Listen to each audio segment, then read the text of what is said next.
Saving 10 to 15% every month of your earning is the first step of getting rich. आपकी earning चाहे जितनी भी हो, अगर आप उसका 10 से 15% अगर सेव नहीं कर पा रहे हैं तो बहुत डिफिकल्ट होता है लॉन्ग टर्म में वेल्थ बनाना और रीच होना। तो इसके लिए सबसे पहला स्टेप हो जाता है कि आप जितना भी कमा रहे हैं, अगर आपकी अर्निंग 50,000 है, 1 लाख है या उससे ज्यादा है, बट उसका 10 से 15% एटलीस्ट बचाना शुरू कर दीजिए। अगर आप चाहते हैं कि लॉन्ग टर्म में वेल्थ क्रिएट कर पाए, फाइनेंशियल फ्रीडम अचीव कर पाए और रिच हो पाए। हर महीना सेविंग ये आपकी आदत होनी चाहिए, क्योंकि हम जब तक सेव नहीं करेंगे, हमारे पास कुछ बचत नहीं होगा, तब तक इस जर्नी की शुरुआत नहीं हो पाएगी। तो सबसे पहला स्टेप हो जाता है कि आप आदत डालिए कि 10 से 15% हर महीना सेव करें। सेकेंड स्टेप है कंट्रोल योर एक्सपेंसेस। आपको कोशिश करनी चाहिए कि अननेसेसरी जो भी एक्सपेंसेस है, जो इंपॉर्टेंट नहीं है, नेसेसरी नहीं है, उस पर खर्च ना करें।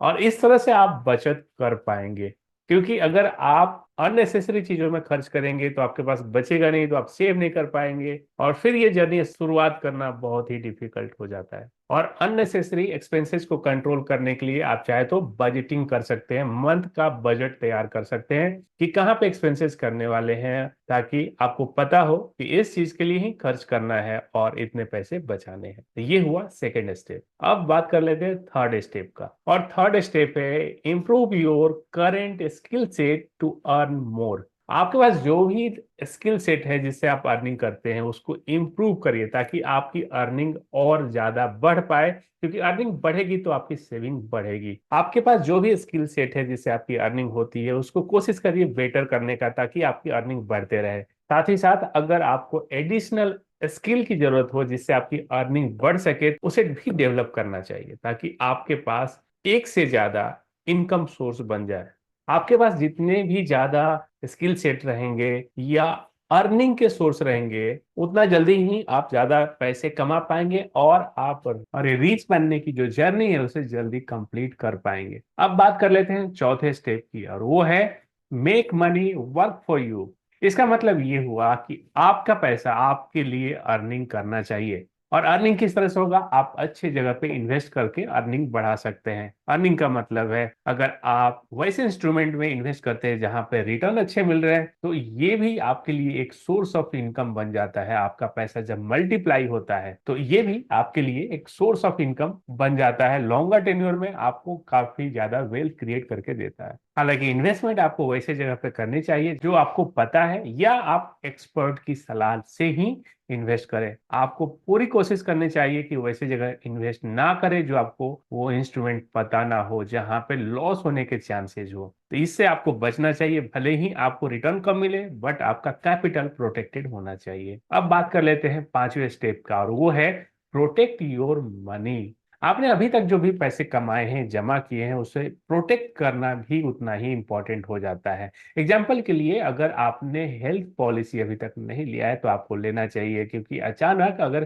बीमार पड़ते हैं तो हॉस्पिटल के बिल में पैसे जा सकते हैं। इसके लिए पहले से प्रिपेयर होना, यानी एक पॉलिसी लेके रखना, बहुत ही अच्छा स्टेप माना जाता है। क्योंकि आपका हार्ड अर्न मनी अगर हॉस्पिटल के बिल में जाता है तो आपके सारे प्लानिंग पे इफेक्ट पड़ता है, और जो आपकी सेविंग है वो खत्म हो सकती है। तो आपको प्रोटेक्ट करके रखना बहुत ही इंपॉर्टेंट हो जाता है। सेकंड बात कर लेता हूँ लाइफ इंश्योरेंस का। अगर अगर आप अर्निंग मेंबर है तो आपको लाइफ इंश्योरेंस जरूर लेना चाहिए, खासकर टर्म प्लान जरूर लेना चाहिए, ताकि जिससे आपकी जो सेविंग है वो आने वाले समय में अनफॉर्चुनेट कुछ अगर होता है तो फैमिली को फाइनेंशियल डिफिकल्टी ना झेलनी पड़े, उसके लिए प्रोटेक्शन जरूरी हो जाता है। क्योंकि ये भी जिम्मेदारी आपकी है, आपकी रिस्पॉन्सिबिलिटी है इसे प्रोटेक्ट करना। और छठा स्टेप है manage and reduce your debt. Debt यानी loan.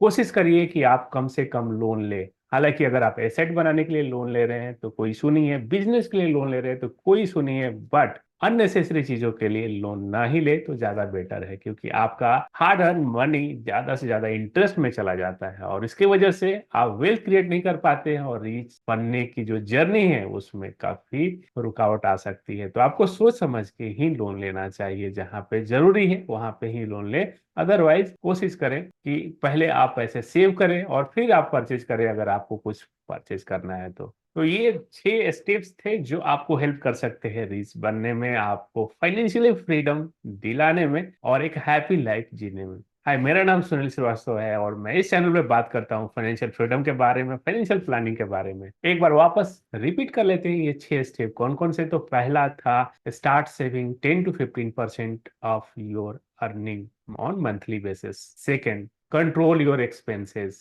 by doing budgeting every month. Third, improve your current skill set to increase your earning and add another skill set to start another source of income. Fourth step, make money work for you. Fifth step is protect your money. And the last step is manage and reduce your debt. मिलते हैं इसी तरह के एक informative next video में। अगर आप इस चैनल पर नए हैं तो इस चैनल को सब्सक्राइब कर लीजिएगा और बेल आइकन हिट कर दीजिएगा ताकि आगे आने वाले इसका नोटिफिकेशन आपको मिल पाए। Thank you for watching this video.